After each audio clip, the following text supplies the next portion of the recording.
para concursos o Tribunal de Contas do município de São Paulo, sobre o orçamento público, sobre o plano plurianual.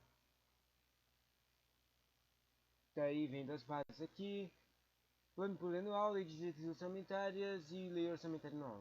Ou seja, sobre esses três temas tem um base aqui da tipo os artigos da Constituição, o que eles fazem, para que servem. Primeiro é o plano plurianual, depois disso tem a lei de diretriz orçamentária, depois tem a LOA, e depois de todos eles falados de todos os três, basicamente, tem um conceito falando do ciclo orçamentário anual, com a elaboração das propostas orçamentárias, a discussão e aprovação da lei orçamentária, a execução orçamentária, o controle e avaliação. Depois disso fala da LRF, a Lei de Responsabilidade Fiscal. Ah, bom, eu tinha esquecido o nome dessa coisa.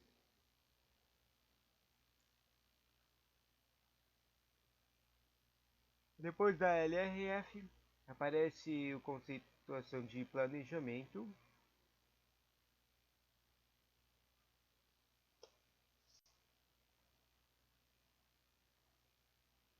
Depois tem um treco de alguns detalhezinhos da LDO, da LOA e da Receita Pública.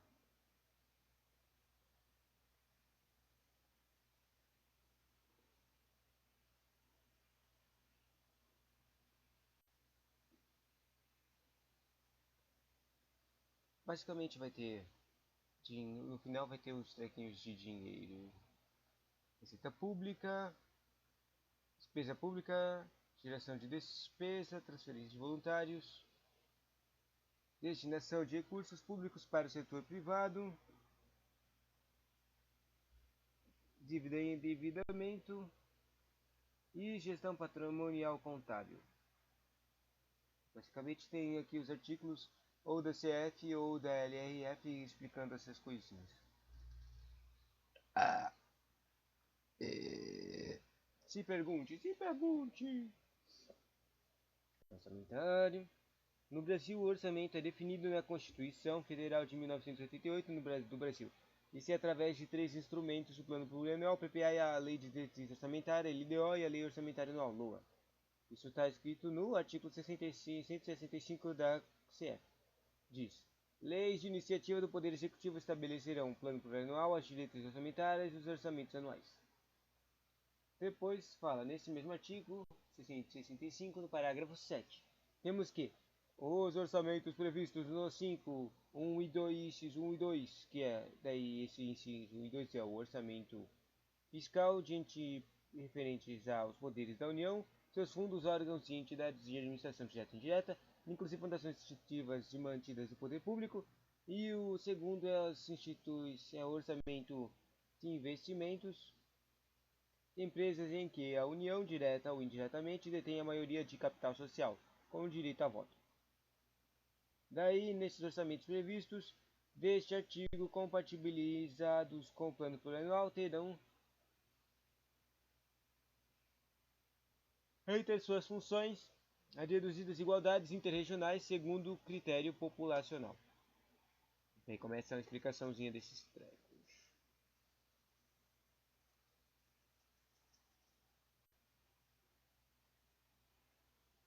O Plano Plurianual PPA é instrumento de planejamento de médio prazo que estabelece diretrizes, objetivos e metas de governo para os projetos e programas de longa duração, para um período de 4 anos. Nenhuma obra de grande vulto ou cuja execução ultrapasse um exercício financeiro pode ser iniciada sem prévia inclusão no Plano Plurianual. O Plano Plurianual, com a vigência de 4 anos, segundo ano de mandato até o final do primeiro ano de mandato seguinte, tem como função estabelecer as diretrizes objetivos e metas. DOM. O DOM tem objetivo a diretriz do DOM. Diretrizes, objetivos e metas. DOM de médio prazo da administração pública.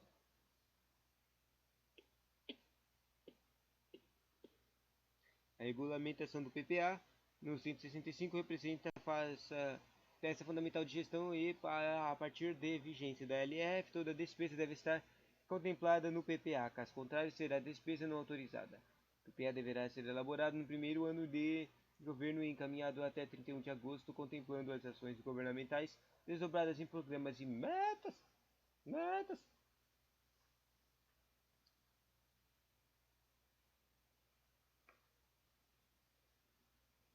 Oh, wow. Interessante, né?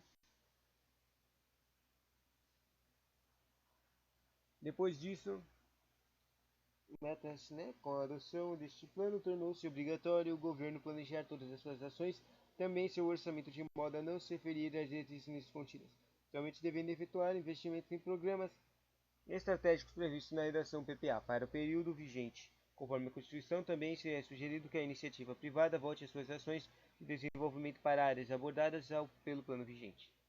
Segundo ponto, LDO, Lei de Diretrizes Orçamentárias. Ela está com base no artigo 165, parágrafo 2, que explica ela, né? Que era das leis orçamentárias.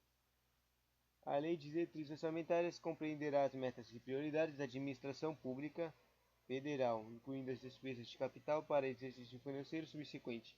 Orientará a elaboração da lei orçamentária anual, disporá sobre alterações na legislação tributária e estabelecerá a política de aplicação de agências financeiras oficiais de fomento. Define as metas e prioridades do governo para o ano seguinte.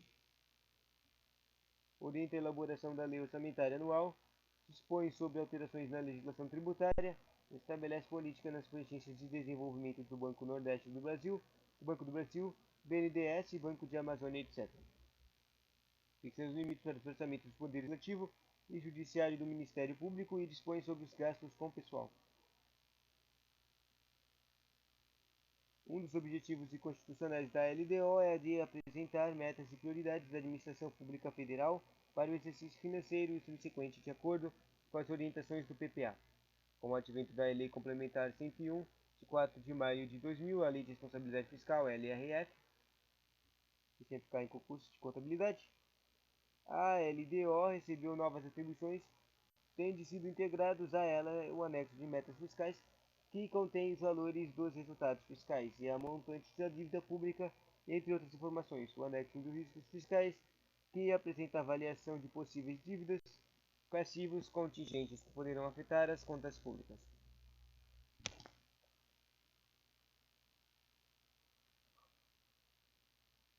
A LRF, a Lei de Responsabilidade Fiscal, remeteu à LDO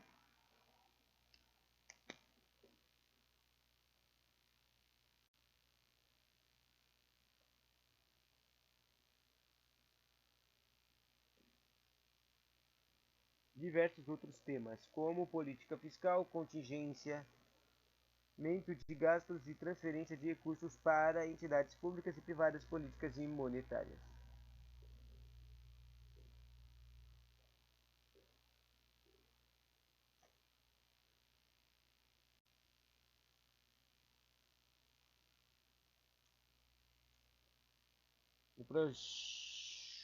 O projeto de lei, projeto da LDO, PLDO, plano projeto de lei LDO, o plano PLDO, não, deve ser PLDO, deve ser projeto de lei LDO. É ela elaborada pela Secretaria de Orçamento Federal e encaminhada para o Congresso Nacional pelo Presidente da República, que possui exclusividade na iniciativa de leis orçamentárias. Possui exclusividade na iniciativa de leis orçamentárias. Quem planeja é o Secretário de Orçamento. Manda para quem? Para o Congresso Nacional. Composto pelo texto da lei e diversos anexos, o projeto da lei deve ser encaminhado ao Congresso Nacional até 15 de abril de cada ano. Existe um período de encaminhamento. Normalmente está escrito na própria CA. Recebido pela Congresso Nacional, o projeto inicia a tramitação legislativa observadas as normas constantes da resolução número 1 do Congresso Nacional. O projeto de lei é publicado e encaminhado à Comissão Mista de Planos, Orçamentos Públicos, Fiscalização e CMO. Número 2. Parecer preliminar. O parlamentar, designado para ser o relativo O relator do projeto de diretrizes orçamentárias, PLDO, deve primeiramente elaborar um relatório preliminar sobre o projeto, o qual, aprovado pelo CNO, passa a denominar-se parecer preliminar. Esse parecer estabelece regras e parâmetros a serem observados quando da análise e apreciação do projeto, tais como regras e parâmetros, né? A primeira regra, tem 3 regras aqui, parâmetros. A primeira regra é condições para cancelamento de metas e constantes do projeto. Segunda regra, os critérios para escolhimento de emendas. E terceira regra, discussões sobre a apresentação e apreciação de emendas individuais e coletivas. Além disso, o parecer preliminar avalia os cenários econômicos, fiscais e social, bem como os parâmetros macroeconômicos utilizados na elaboração do projeto e as informações constantes de seus anexos, com o objetivo de promover análises prévias de conteúdo apresentado. Com o complemento à análise inicial, o CMO realiza audiência pública com o Ministério do Planejamento, Orçamento de Gestão, antes de apresentação do relatório preliminar.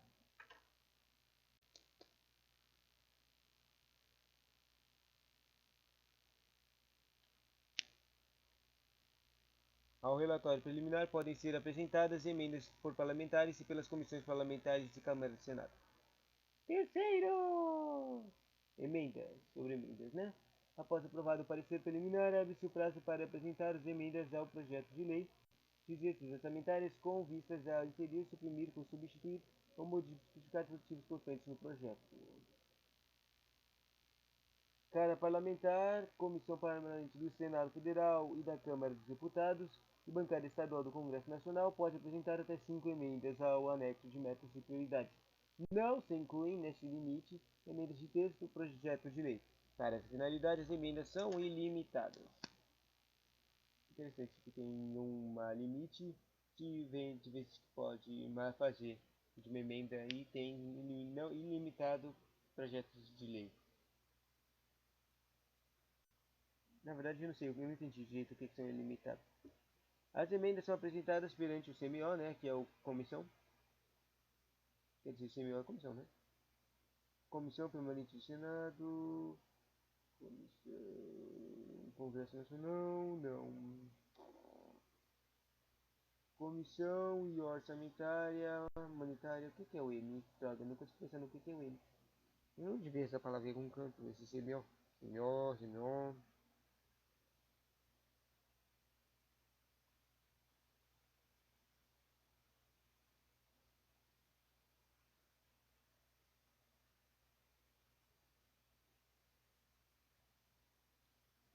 CMO realiza audiência pública para o Ministério.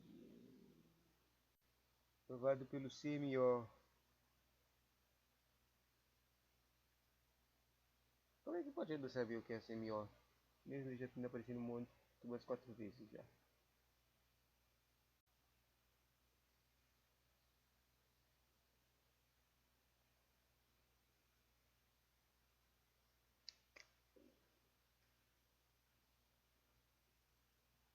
Aprovado pela CMO, apresentadas perante a CMO, análise com complemento inicial, a SNO realiza audiência pública. Ela faz tantas coisas, CMO, mas como é que eu não lembro qual, o que ela faz? Quer dizer, qual é o nome dela? Qual é o significado de CMO?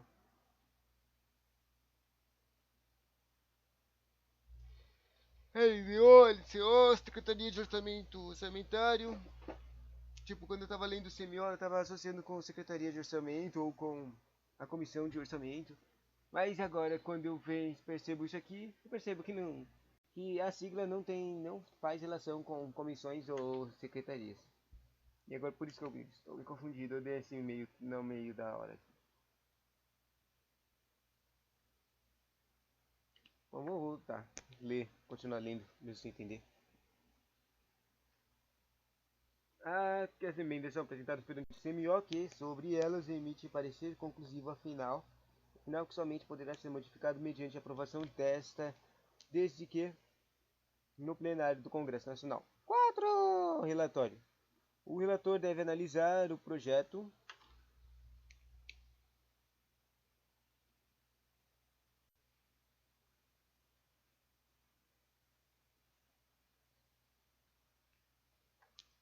O relator deve apresentar o projeto de diretrizes orçamentárias e as emendas apresentadas, tendo como orientação as regras estabelecidas no parecer preliminar.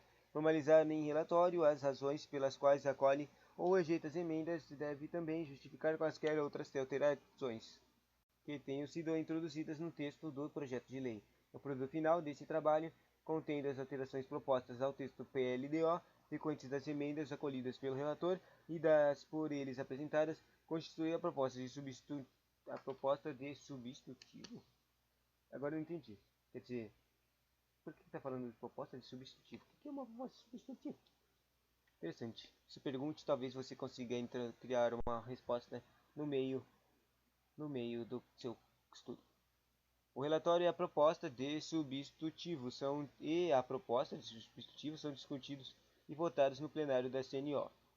Comissão Municipal de Orçamentária. Não consigo pensar. Droga, que é CMO? Só sei que ele faz um monte de coisa. Sendo necessário para aprová-lo a manifestação favorável da maioria dos membros de cada uma das casas que integram a CMO. A Constituição Federal não estabelece prazo final para a aprovação do projeto da Lei de Diretrizes Orçamentárias. No entanto, determina que o Congresso Nacional não tenha direito a recesso a partir de 17 de julho, enquanto a PLDO não for aprovada. Próxima página.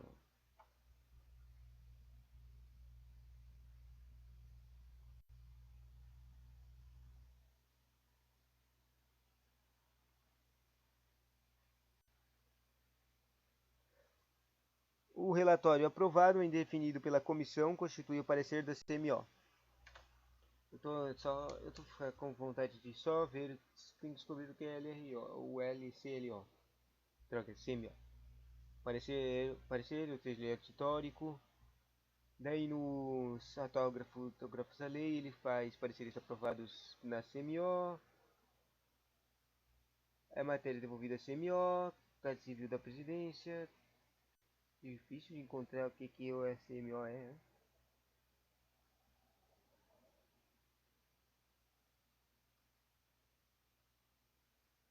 A CMO só tá aparecendo, parece que só tá aparecendo no conteúdo da LDO. Nos outros conteúdos ela não aparece, essa CMO. Voltando.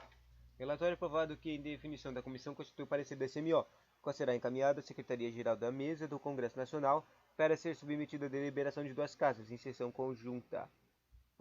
Quinto, autógrafos e leis. O que será que são autógrafos? Após aprovado o parecer da CMO, que a gente fez agora há pouco, e submetido à discussão, à votação no plenário do Congresso Nacional, os congressistas podem solicitar destaques para votação em separado de emendas, com o objetivo de modificar os pareceres aprovados na CMO. Esse requerimento deve ser assinado por 1/10 dos congressistas e apresentar à mesa Congresso Nacional, até o dia anterior ao estabelecido para a discussão de matéria do plenário do Congresso Nacional. Concluída a votação, a matéria devolvida à CMO para a redução final recebe o nome de autógrafo, o texto e projeto ou de substitutivo aprovado definitivamente em sua redação final, assinado pelo presidente da Congresso, que será enviado à Casa Civil da Presidência da República. Para o quê? Para a sanção. O presidente da República pode vetar o autógrafo total de parcialmente no prazo de 15 dias úteis. Prazos são importantes, marque eles. Prazo de 15 dias úteis. Também escreve aqui do lado 15T. Contados na data de reconhecimento, nesse caso, comunicará ao presidente do Senado os motivos de veto. A parte não vetada é publicada no Diário Oficial da União com a lei. O veto deve ser apreciado pelo Congresso Nacional.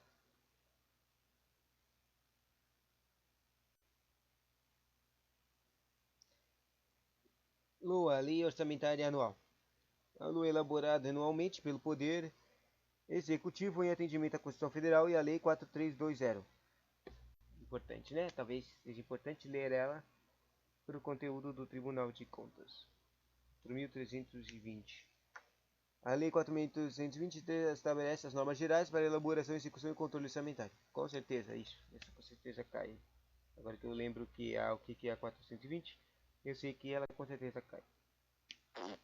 A Lei Esfera Orçamentária de LOA contém 3 orçamentos previstos na Constituição Federal: o Orçamento Fiscal, o Orçamento de Seguridade Social, que é a Previdência, Assistência e Saúde, e o Orçamento de Investimentos das Empresas Estatais. E aí depois tem uma explicaçãozinha básica de todos eles. Orçamento Fiscal, incluindo todas as receitas e despesas referentes aos poderes dos Estados, seus fundos e órgãos de administração direta, autárquica, fundações instituídas e mantidas pelo poder público. O Orçamento de investimento das empresas em que o Estado direto e indiretamente detém a maioria do capital com o direito a voto. E o terceiro é o orçamento de Seguridade Social, abrangendo todos os órgãos e entidades da administração direta ou autárquica, bem como os fundos e fundações instituídas pelo poder público, vinculados à saúde, previdência e assistência social. Sua elaboração permite concretizar o planejamento apresentado no PPA e, conforme prevê a LDO, estabelece a programação das ações a serem executadas para alcançar os objetivos determinados que terão seu cumprimento durante o exercício financeiro. Conforme determina a Constituição, o governo é obrigado a encaminhar o projeto de lei orçamentária anual ao Congresso Nacional até o dia 31 de agosto de cada ano, 4 meses antes do encerramento da sessão legislativa.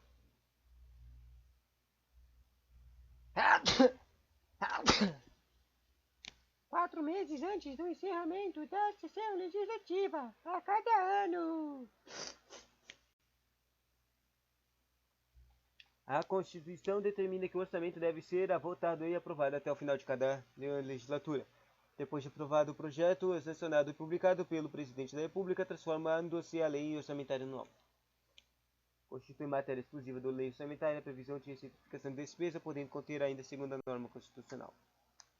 Isso aqui é importante. A LOA pode ter autorização para abertura de créditos suplementares e a LOA também pode ter autorização para contratação de operações de crédito, inclusive por antecipação de receita orçamentária, na forma da lei. Os orçamentos fiscais de investimentos serão compatibilizados com a PPA, terão a função de reduzir as desigualdades interregionais segundo critérios de população e renda per capita. As emendas ao projeto LOA e aos projetos que a modifiquem terão que ser compatíveis com a PPA e com a LDO para serem aprovados. O prazo para envio do projeto LOA ao Poder Legislativo é até 31 de agosto. No prazo de 30 dias, olha um prazo. Uma pena que acabou a tinta da caneta. Então vou ter que dar um tempinho aqui para trocar a tinta da caneta.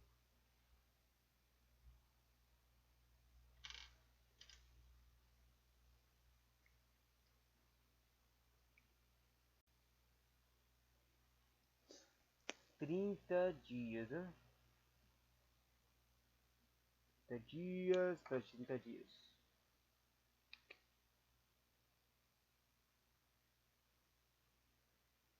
Após o encerramento de cada bimestre, o Poder Executivo publicará um relatório resumido da execução orçamentária.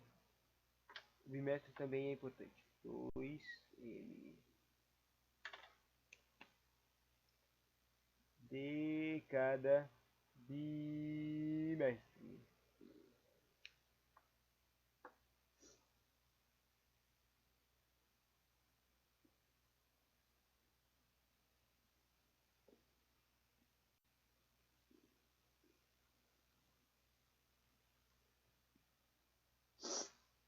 Ciclo 4. Ciclo orçamentário anual.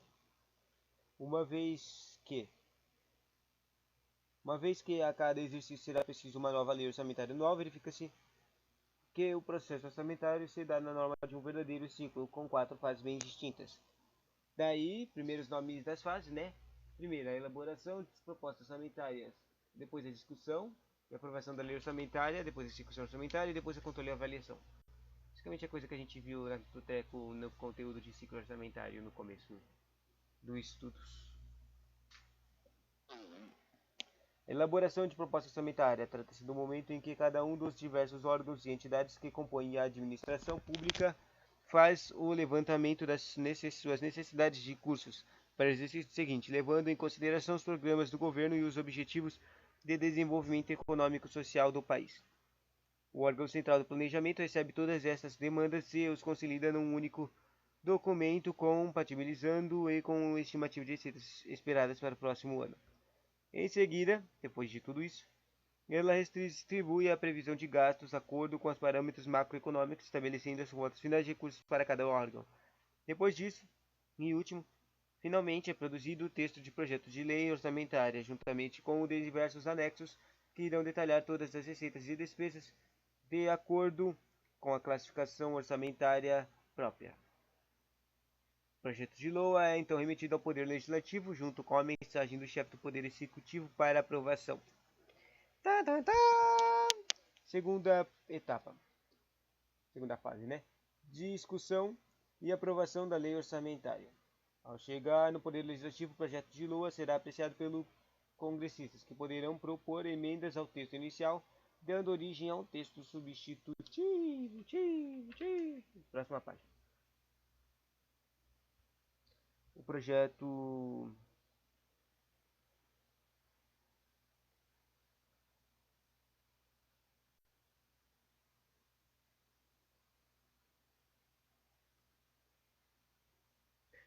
de LOA cumprirá um rito semelhante a das demais leis que tramitam pelo Congresso Nacional, tendo exigido apenas a maioria simples para sua aprovação.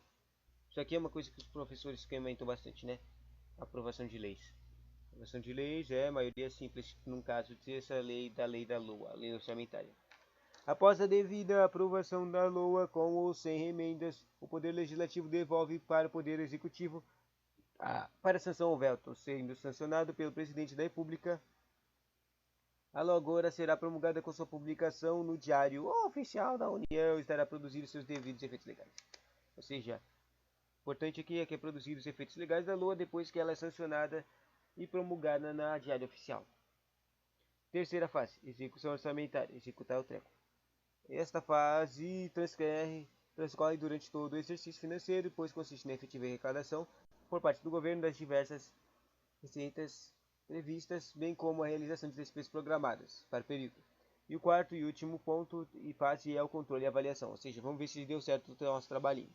O controle se inicia junto com a execução do orçamento, uma vez que o próprio governo, através de seus órgãos de controle interno e de controle externo, Tribunal de Contas Municipal e os trecos de controle interno de cada órgão, iniciam a fiscalização sobre os gestores públicos, com relação à legalidade dos procedimentos executados, que é o principal método de controle.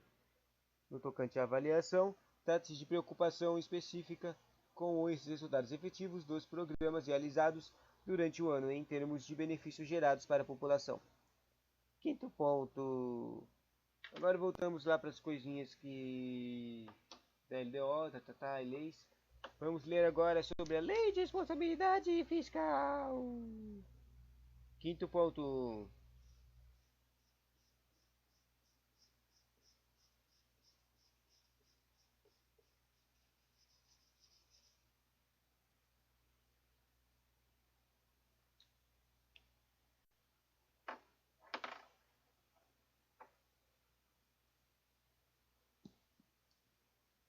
Vocês estão ouvindo o barulhinho do carinha cortando grama?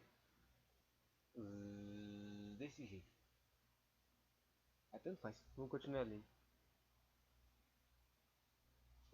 Quer saber? Antes disso, vamos fechar a janela, né? Pausa de 2 minutos. Ouch!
Voltando.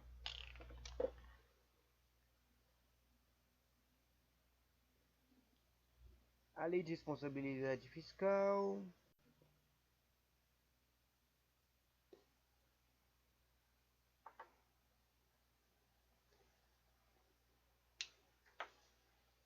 A LRF, né? Prevê um mecanismo para melhor controle das contas públicas, impondo mais rigor nas ações do governo no tocante a contrair empréstimos e dívidas, proporcionando mais fiscalização e transparência quanto aos seus princípios. O quadro abaixo mostra um deles respectiva descrição. A gente quer fiscalização e transparência. E daí tem os princípios. PTP, equilíbrio, PP, limitação, controvérsia e controvírio. Os princípios são planejamento, transparência, participação popular, equilíbrio, preservação de patrimônio público, limitações de despesas e controle do endividamento público. PTPP EPLC. Patatalipotopotico. Todos os princípios. O planejamento visa gerar um processo capaz de garantir no tempo necessário os recursos adequados para a execução das ações administrativas, exigindo que se haja preventivamente em vez de correlativamente. A transparência é um mecanismo que tenta fazer com que a sociedade tome conhecimento das ações governamentais, passando pelo fornecimento de informações que compreenderão a cidadãos. Depois o equilíbrio pela preservação de déficits moderados referidos, controle de endividamento, na obediência de limites de condição as definidos da LRF, limitação de despesas pelo cumprimento dos limites de gastos. LRF, impedimento de utilização de excessos de capital decorrente de alienação de bens para financiamento de despesas recorrente e inclusão de novos projetos sem o atendimento aos em andamento.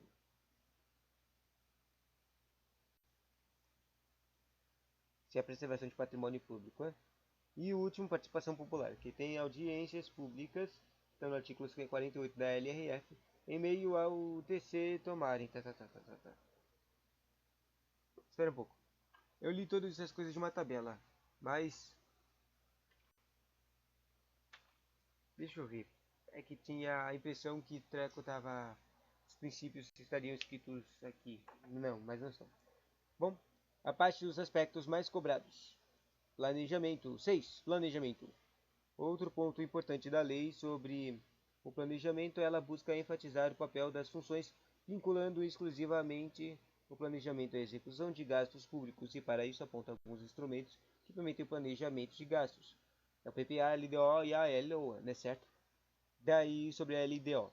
Requisitos e funções da LDO, além de dispositivos no 665. 3 dispositivos de funções.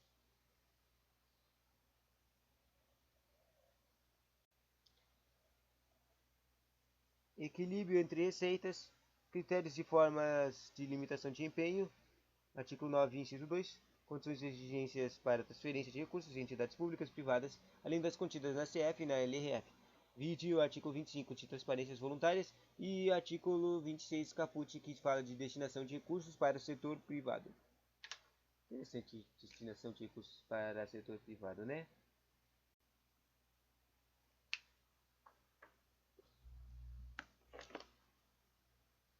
Também tem que ter os requisitos de anexo de metas fiscais, os requisitos de anexo de riscos fiscais e os requisitos de funções de definição de forma, utilização e de montante em percentual de RCL e de reserva de contingência com base na análise dos riscos fiscais.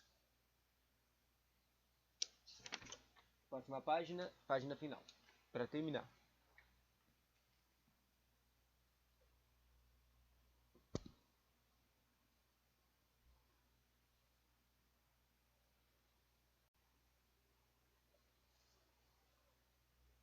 Condições para a renúncia de receitas, artigo 14, caput, autorização para os municípios contribuírem para o custeio de despesas de competência de outros entes federados. E o LOA, funções e trequinhos, compatibilidade para PPA e LDO, reserva de contingência e vedação de consignação da LOA de crédito com finalidade imprecisa e dotação limitada. Eu acho interessante essa reserva de contingência. Eu tenho a impressão que os professores já comentaram isso. E do LOA eu acho interessante a autorização para os municípios contribuírem para o custeio de despesas de competência de outros entes federados. Bom, depois dessa coisa aí dos planejamento, mas ainda, quer dizer, nem é terminando o planejamento, mas agora é sobre receita pública. 7. Receita pública. Deve-se instituir, prever e arrecadar os tributos de competência constitucional do ente federado. Sanção institucional. Redação às transferências voluntárias para os entes que não observem este dever no tocante de impostos. Depois, receita pública de renúncia de receitas. A lei não veda, mas impõe condições. Depois, receita pública estimativa de impacto financeiro, orçamentário.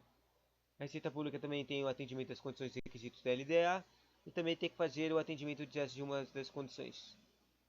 As condições parecem ser duas condições: demonstração de que a renúncia de receitas foi considerada na LOA e de que não afetará as metas fiscais, e a condição de que medidas de competência com aumento de receita do artigo 14, a adoção dessas medidas de compensação constitui condição para que a renúncia de receita entre em vigor. Ponto 8. Despesa pública e geração de despesa. Condição para a criação, expansão e aperfeiçoamento de ação governamental. Gestão de despesa, estimativa de impacto financeiro orçamentário, exercício do referente 2 seguintes. Sério, eu não estou entendendo o que eu estou lendo aqui. É função e coisinhas? Despesa pública, declaração de ordenador de despesa sobre adequação financeira orçamentária com a LDO, LOA e PPA. O atendimento a estes requisitos constitui condição prévia para empenho e licitação e para desapropriação de imóveis urbanos. Transferências voluntárias. Artigo 25. Entrega de recursos de um ente federado a outro título de cooperação, auxílio ou assistência financeira que não seja decorrente de determinação constitucional, legal ou do SUS. Exigências para a realização de transferências voluntárias. Artigo 25, inciso 1. Exigências são 5 exigências. Existência de dotação específica, atendimento às condições específicas da LDO, não podem ser destinadas ao pagamento de despesas pessoal, contrapartida, comprovação pelo benefício de atendimento de determinadas condições, como prestação de contas de recursos já estendidas no atendimento aos limites constitucionais de educação e saúde, atendimento aos limites de dívida das despesas de pessoal com resto a pagar.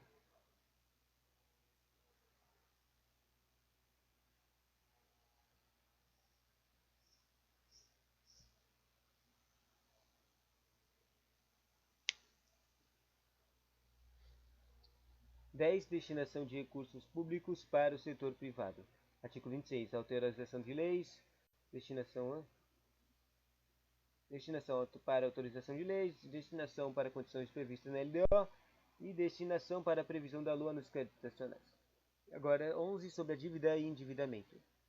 Dívida consolidada fundada, prazo de amortização superior a 12 meses. Essa é a regra. No caso da União, os títulos de responsabilidade de Bacen estão incluídos no 29.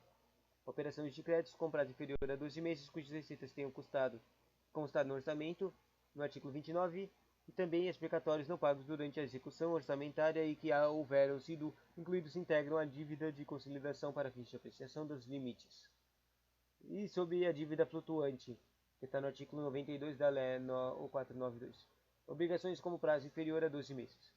Restos a pagar, incluídos serviços de dívida, depósitos e débito em tesouraria. E para terminar, a gestão patrimonial e contábil, que está no artigo 43.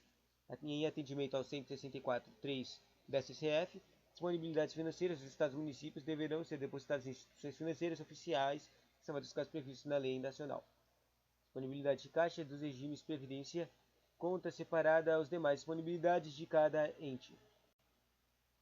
A aplicação das condições de mercado com a observância dos limites e condições de proteção e providência financeira. vedada a aplicação em títulos de dívida pública dos estados, municípios, em ações de papéis, em empresas controladas ou em empréstimos aos segurados ao poder público e empresas controladas. Esse termina esse século X ali, deu as coisas sanitárias.